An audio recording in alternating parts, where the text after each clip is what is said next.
සාන්තුවරු. කවුද සාන්තුවරු කියන්නේ?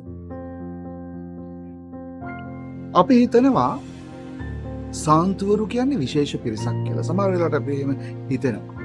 සාන්තුවරු කියන්නේ හරි අමුතු කට්ටියක් වෙන්න ඇති. එහෙම හිතෙන්න පුළුවන් සමහර වෙලාවට. අපිට සාන්තුවරු වෙන්න බෑ කියන හැඟීමකුත් අපිට තියෙන්න පුළුවන්.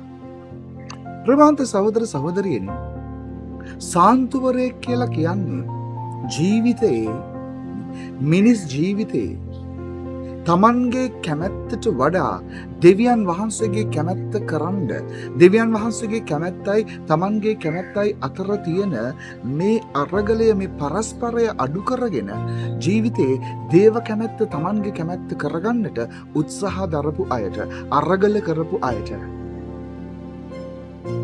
එද සාන්තුවරයෙක් ජීවිතේ හැම මොහොතකම ලොකු අරගලයක් කරලා තියෙනවා. එයාගේ ජීවිතේ. මොකද්ද අරගලය? දේශපාලන අරගලයක් නෙමෙයි. සමාජවාදයේ ගොඩනගන්න අරගලයක් නෙමෙයි. අරගලය තමන් යහපත් වීමේ අරගලය. තමන් ශුද්ධවන්ත වීමේ අරගලය. තමන්ගේ ජීවිතේ තමන්ට වැරදි කරන්නට කියලා පොළඹවද්දී ඒ වැරද්ද තමන් නිවැරදි කරගෙන වැරද්ද පිටු දකින්නට කරපු අරගලය. තමන්ගේ කැමැත්ත දේව කැමැත්තට හරස් වෙද්දී ඒ හරස්වීම පරයා ගිහිල්ලා තමන්ගේ කැමැත්ත දේව කැමැත්තට අනුකූල කරගැනීමේ අරගලය. මේ අරගලය තුළ තමයි එයා සාන්තුවරයෙක් බවට පත් වෙන්නේ.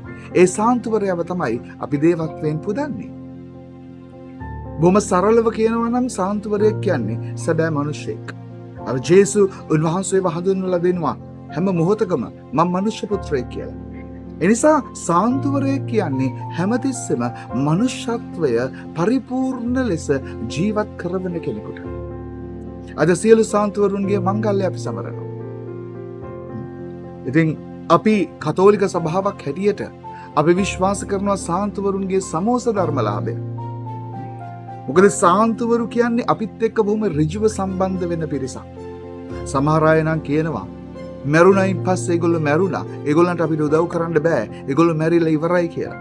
ජේසුව අදහන කෙනෙක්, ජේසුව විශ්වාස කරන කෙනෙක්, ජේසුගේ ගැලවීමට අයිති වුණු කෙනෙක් කිසිම දවසක මැරෙන්නේ නෑ කියලා. ජේසුව බොහොම පැහැදිලිව කියද්දිත් අපි කොහොමද මොකක්ද අපිට තියෙන අයිතිය? මැරුණයින් පස්සේ මිනිස්සෙක් මැරිලා ඉවරයි. ඒ මිනිස්සට අපිට උදව් කරන්න බෑ කියලා කියන්නේ. එනිසා එහෙම නෑ. ජේසුව අදහන, ජේසුව විශ්වාස කරන, ජේසුව තුළ ජීවිතේ අරගලයක් කරලා ඒ විශ්වාසයේ අරගලය තුළ ශුද්ධවන්තව ජීවත් වෙලා අද සාන්තුවර සමාගමට එකතු වෙලා ඉන්න හැම කෙනෙකුටම පුළුවන් අපි වෙනුවෙන් යමක් කරන්නට.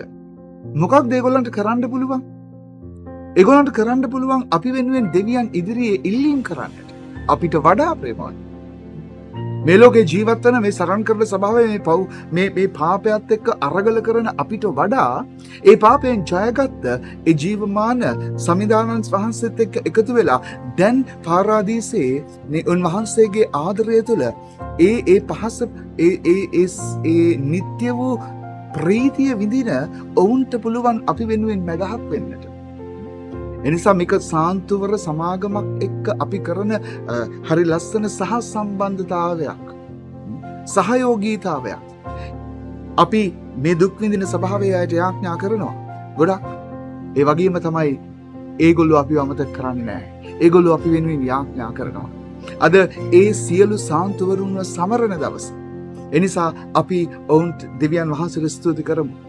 අපිට මේ වගේ අපි ප්‍රෞඩ බොහොම ඉතිහාසයක් එක්ක මේ වගේ හරි පොහොසත් සම්ප්‍රදායක් මේ කතෝලික සභාව තුළ අපිට තියෙනවා.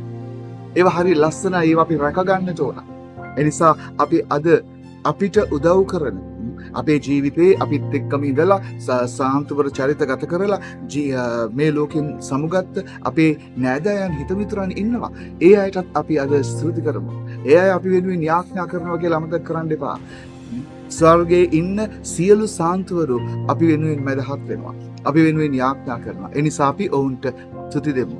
දෙවියන් වහන්සේට ස්තුති කරමු. උන්වහන්සේගේ ආදරය තුළ ආදර දේව තාත්තේ සියලු සාන්තුවරුන් හා සමග අපේ ජීවිත නිරන්තරයෙන්ම ඔවුන්ගේ මැදහත්කම තුළ ඔබවහන්සේගේ ශක්තිය බලය අත්දකින්නට සලස්වා වදාරන්න. ජේසුගේ නාමෙන් ආමෙන්. සුබ දවසක්. ජේසු පිහිටයි.